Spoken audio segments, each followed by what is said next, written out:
Hi there, I'm Danny Flexen. Welcome to this week's edition of ReFLEXions. We're obviously here every Monday, 4:30 PM, to look back at the boxing action of the weekend just gone. No other fight to talk about this week, or any that I'm interested in anyway, all due respect to Juan Francisco Estrada.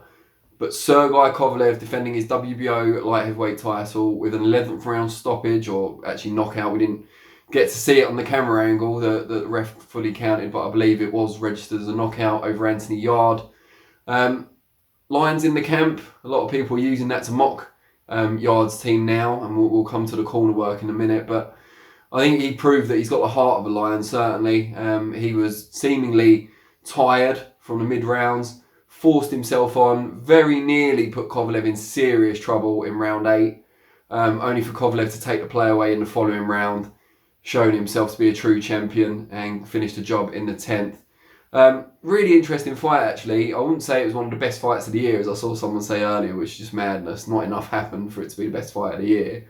But very intriguing, always watchable. Started off quite kind of tentative, both of them in the early rounds, and then Kovalev gradually took over, used his left jab to great effect, kept Yarde on the back foot for the most part. Yarde was a bit static, he does a lot of upper body and head movement drills in the gym, I know that, but it didn't seem to show enough of it on the night, especially after the first 4 rounds. Got caught with the jab time and again, but did give Kovalev some trouble and kind of got the odd pot shots. Check left hook was scoring early on, and then when it got to the 7th round, I think the commentator said this as well, it was like a light bulb went off in Yarde's head, because he landed a good body shot on Kovalev. Saw Kovalev didn't seem to like it too much, backed off, tried to hold when Yarde followed in, and after that relentlessly targeted the body for the rest of that round and had success. Then it came to the 8th, and I think in hindsight we now know that Yarde knew that his gas tank was nearly empty. Came out and chucked everything at Kovalev, caught him with some really big shots. Kovalev had his hands down, he was staggering backwards, getting hit cleanly over and over, saved by the bell to an extent, and possibly Yarde punching himself out too. Got back to the corner, and Buddy McGirt, his trainer, said to him, "Look, if I see another round like that, I'm going to pull you out." And Kovalev protested, and McGirt said, "Look, you need to show me something going out for the 9th. It seemed like a big ask considering how torrid a time the Russian had endured in the previous session. But no, he came out, he got back to his boxing, got back to his jab. Yarde had seemingly exhausted his last opportunity, looked really, really tired.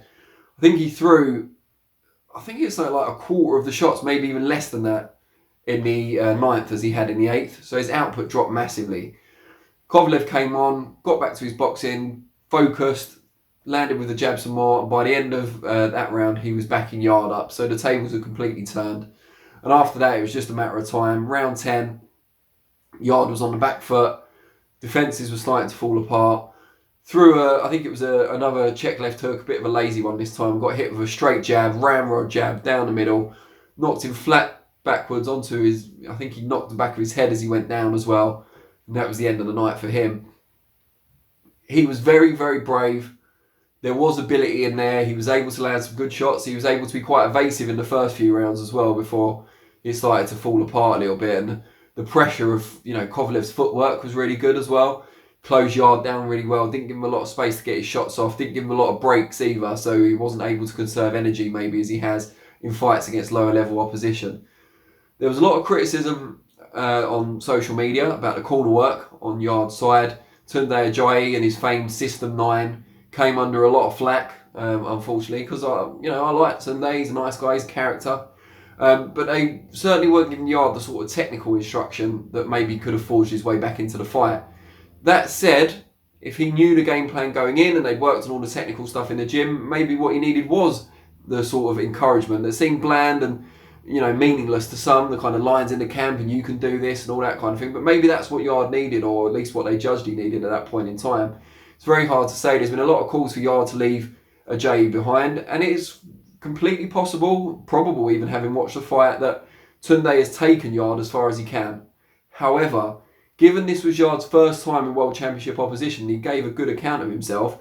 That's not proven beyond doubt. And not only that, Tunde and his team have taken Yarde to this stage in the first place. You can't just say, and a lot of people have, oh, Yarde's got great athletic ability, he'd be even better without Tunde. Yeah, he might be better without him, with a different trainer, but you can't say he's just got athletic ability. Someone's taught him how to box.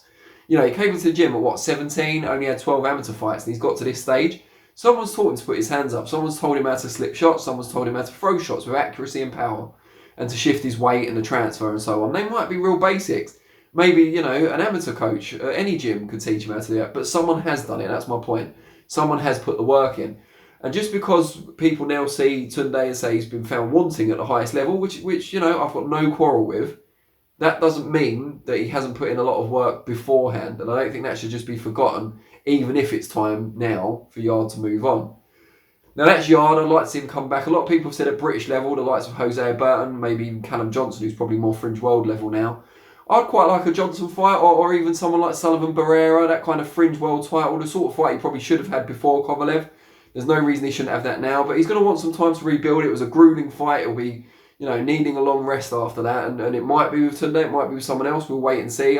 They've been very loyal to each other. They're more family than boxer and trainer, so it wouldn't shock me if they stayed together in spite of all the criticism. And not only that, they could bring someone else in to help out, which I've seen suggested. That's not the worst idea in the world. You know, there's a lot more trainers working together in teams now than there used to be. It doesn't have to be a power battle. Tunde's also Yarde's manager, of course, and he's very good at that. So maybe there is an element of bringing in like a consultant coach or something like that. As for Kovalev, he's now got a big decision to make. November the 2nd, Canelo Alvarez's next date with DAZN. They'll go into negotiations, main events for Kovalev, Golden Boy for Alvarez. Will he take it? It's only 10 weeks after the Yarde fight. And even though he was mostly in control, he still had some hairy moments, and it's going to be it'll need some recovery time. Now, normally, you'd want him to take 2 weeks off at least, get back in the gym and have a 12-week camp. Well, that's not going to happen. If he takes 2 weeks off now, he's got a maximum of an 8-week camp to prepare for the biggest fight of his life, towards the end of his career as well. He's 36 now. It's a tough fight, but the money's huge. You'll get an 8-figure career highest purse for this. Bigger than anything he's got before. He'd done himself on the 2 Andre Ward fights. They didn't get great pay-per-view buys. The second fight, certainly, his purse was linked to how many pay-per-views it did, so he didn't do well there. I think his guaranteed minimum for the first fight was only $2 million. I say only, I'd love $2 million, but you get my point. You know, you're going from $2 million against Canelo, he could earn like $12 million, something like that. So it's a huge disparity between what Canelo's offering and what he's earned in the past. And when you're in Kovalev's position, you've not got many fights left, you can see why he's tempted. The flip side of that is I think Alvarez is a bad style match for him, and I don't think he's given himself the best possible chance to prepare for him in an abbreviated time period if he takes it for November 2nd. But from what I've seen and from what I've read, the DAZN date of November 2nd, there's not a lot of flexibility with it. If you want to hear more about the arguments whether Kovalev should take the Alvarez fight on that date or not, I've just put an article up on SecondsOut.com with the pros and cons, so see what you think of that. And you can always comment on that as well as on this video below. Let us know what you think of Yarde's performance. Is it time for him to move on from Tunde? What level should he come back at?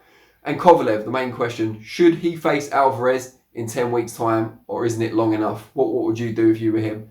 Let us know. I'll be back next week, Monday, 4:30 PM for the next ReFLEXions. And I'll also be here on Thursday at 4:30 PM for ReFLEXions, looking ahead to the following week. Thanks very much for your time. I really appreciate it.